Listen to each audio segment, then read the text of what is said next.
Desde que el ser humano fue consciente de que somos un planeta más girando en medio de millones de astros en el espacio, mucho antes del primer viaje espacial, los escritores se han preguntado cómo sería visitar otros mundos, qué tipo de criaturas se encontraría, y han imaginado un futuro donde la tecnología nos permite viajar a otros planetas, tener increíbles aventuras en estos lugares mágicos y desconocidos. Hola a todos, soy Mohamed Dávila y en este canal hablamos de escritura en todos sus aspectos.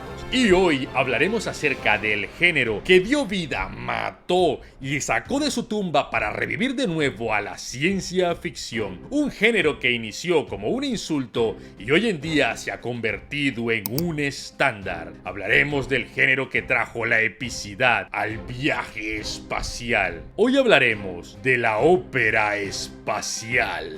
La ciencia ficción aún era un género bastante nuevo a poco más de 2 décadas de establecerse como un género literario, y las revistas pulp especializadas en publicar relatos de fantasía y terror comenzaron a llenarse de historias espaciales. No historias de ciencia ficción dura o con tecnología especulativa como fue el caso de Julio Verne, sino tomando los tropos de la fantasía y el género de aventuras, pero ubicándolos en un contexto espacial, cambiando barcos piratas por naves de piratas espaciales, islas desconocidas por planetas no registrados, tribus nativas por razas extraterrestres, espadas por sables láser y guerreras voluptuosas con poca ropa por astronautas voluptuosas con poca ropa, que no se rascaron mucho la cabeza realmente, simplemente tomaron los clichés y los tropos de la fantasía y les dieron un recoloreo con temática espacial. La ola de estas historias fue tan grande que la mala fama que la ciencia ficción ganó desde aquella época aún retumba en muchos círculos literarios, donde siguen viendo a la ciencia ficción como obras sin valor artístico y que no son más que historias entretenidas, pero nulas en profundidad. El mismo nombre del género no es más que un término que se acuñó de forma peyorativa, el cual se resignificó con el tiempo para luego portarse con orgullo, como los términos otaku o friki,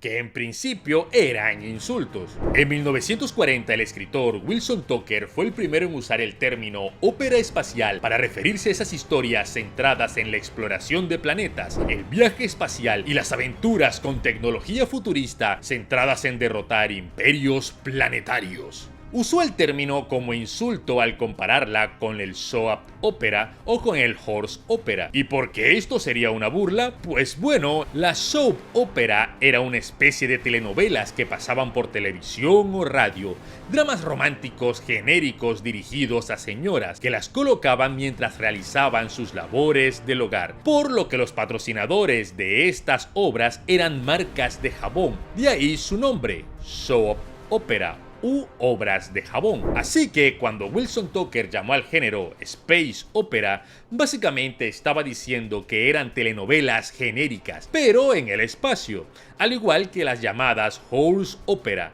Eran historias estereotípicas de vaquero, algo que la ópera espacial tomó como base, ya que muchas de las historias eran básicamente western, pero espaciales, cambiando revólveres por pistolas láser, con forajidos, cazarrecompensas y contrabandistas intergalácticos. Por supuesto, el acuñar el nombre no significa que fuera el inicio del género. Muchos años antes se habían creado obras que de forma retroactiva pertenecen a este género también, como es el caso del famosísimo Flash Gordon, personaje creado por Alex Raymond en 1934, donde un jugador universitario, una periodista y un científico deben viajar al planeta Mongo y salvar la Tierra de manos de Ming, el despiadado. Una fantasía de poder adolescente que fue muy popular como videos cortos en los cines y en cómics. En aquellas décadas el abuso de estos clichés en historias de baja calidad, pero que cautivaban al público infantil y adolescente, fue tan masivo que cuando se hablaba de ciencia ficción, todos pensaban inmediatamente en este tipo de historias,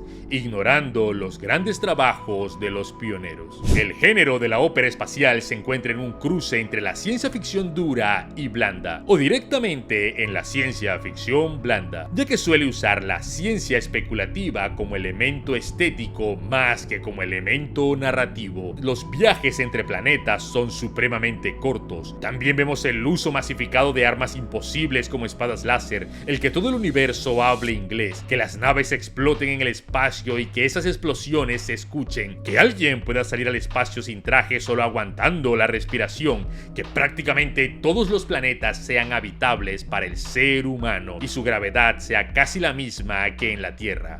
Muchos elementos que no cumplen el mínimo rigor científico y que se ignoran en pro de centrarse únicamente en la historia y la aventura que se quiere contar, o para dar más espectacularidad cinematográfica en el caso de las explosiones, y también para abaratar mucho los costos al no tener que recrear atmósferas muy diferentes a la nuestra en la pantalla. Claro, el colmo de este tropo es Zack Snyder, cuando en Rebel Moon, en medio de una batalla con láseres, explosiones y cañones de alta tecnología, un personaje que es un hippie sin camisa, que ataca con un hacha.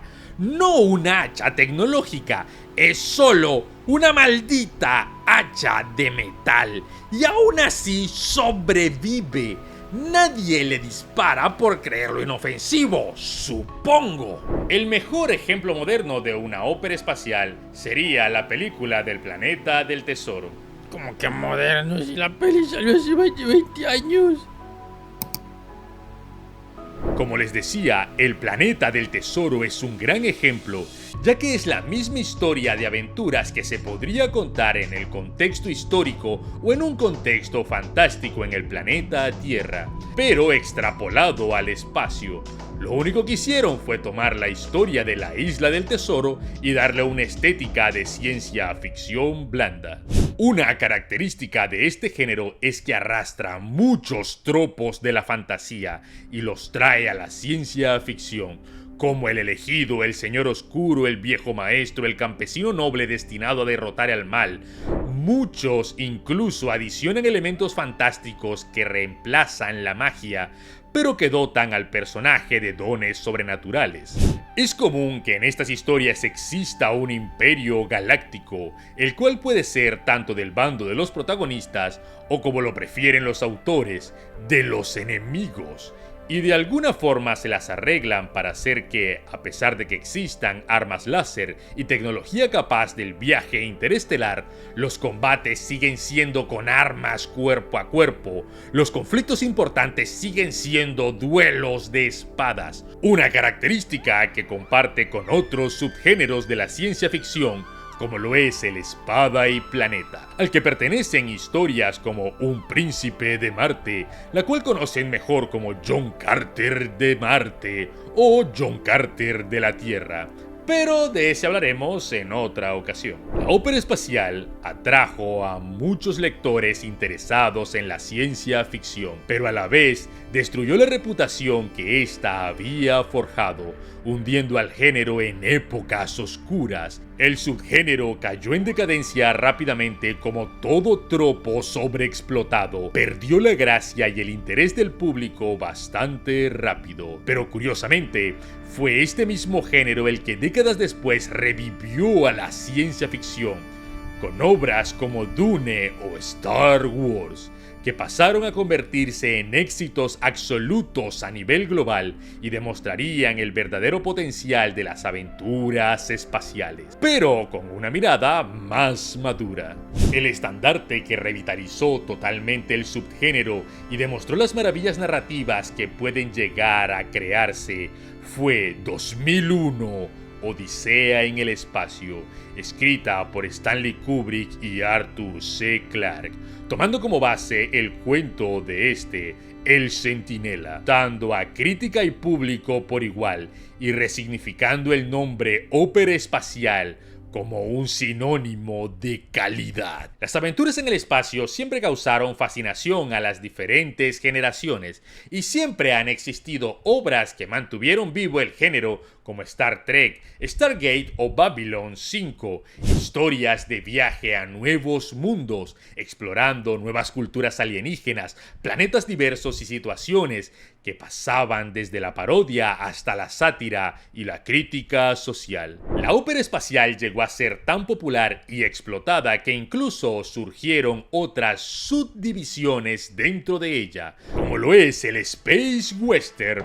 o Viejo Oeste espacial, que como su nombre indica es colocar historias de vaqueros en la ambientación de la Space Opera, tal como lo ha hecho Star Wars y lo que se nota más en obras recientes como The Mandalorian o Boba Fett, y es algo que no pretenden ocultar, sino que por el contrario lo abrazan, ya que hasta la música evoca a los westerns. Esta estética vaquera ha influido mucho en la estética de la ópera espacial, al punto que una de sus más antiguos y famosos representantes, Star Trek, que fue escrita en palabras de su propio director, Gene Roddenberry, como una historia de vaqueros espaciales, al igual que otras obras que podemos encontrar dentro del Space Western, como Los Halcones Galácticos, Cowboy Bebop, Brave Star, los Galaxy Rangers o los Guardianes de la Galaxia. Es curioso que muchas de las historias de Space Western incluyen caballos robóticos para mantener la estética de vaqueros lo más apegada posible, o lo reemplazan por naves tripuladas por un solo piloto, que para efectos prácticos funciona para lo mismo, mostrar lo buen jinete o piloto, dependiendo de la obra,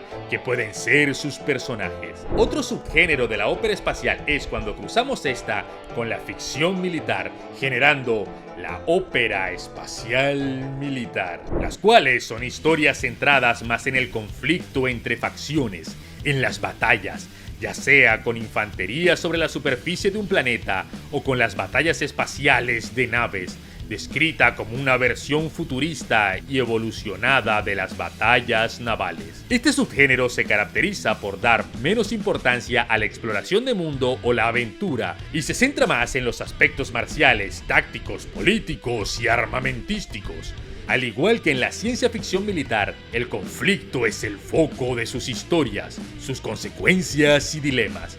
Pero en el espacio, comúnmente contra una raza alienígena, y el planeta donde suelen desarrollarse los conflictos no es la Tierra, o pueden desarrollarse en varios planetas a la vez. El uso de exotrajes es recurrente en estas historias, dotando a los soldados de mejoras físicas y tácticas, además de servir como trajes espaciales en muchas ocasiones, mientras la ópera espacial ve el contacto con alienígenas como un evento maravilloso y lleno de aventura. La ópera espacial militar lo ve como un conflicto inminente que no podemos evitar o que no queremos. Obras importantes de este subgénero son la saga de los Juegos de Ender, Starship Troopers, la herejía de Horus, los primeros de Tanith y cómo no mencionar, por supuesto, la saga de Halo. La mayoría de estas sagas dan a los extraterrestres características insectoides para denotar la diferencia con la raza humana, eliminando rostros y facciones con las que podamos empatizar y reducir a los enemigos a bichos grotescos con los que el diálogo es imposible. Otras características de la ópera espacial militar es que fue uno de los géneros que planteó la igualdad militar en las historias, aludiendo a futuros donde las mujeres se enlistan en el servicio militar sin restricciones, entrenando y combatiendo sin que se les juzgue o mencione como algo inusual. No está de más recordar que la ópera espacial implica viaje al espacio o a otros planetas, por lo que si la guerra es una invasión de aliens al planeta Tierra únicamente, es solo ciencia ficción militar, no es parte de la ópera espacial. La razón por la que atrae tanto este género es porque nacimos demasiado tarde para explorar la Tierra y sus misterios, pero podemos soñar con historias donde exploraremos algo aún más gigantesco: el espacio exterior. Nos cautiva el conocer qué hay más allá, qué nos espera en el cosmos, qué cosas asombrosas podremos vislumbrar en otros planetas Y por supuesto, las aliens chichonas. Rico. Rico. Bien. Rico.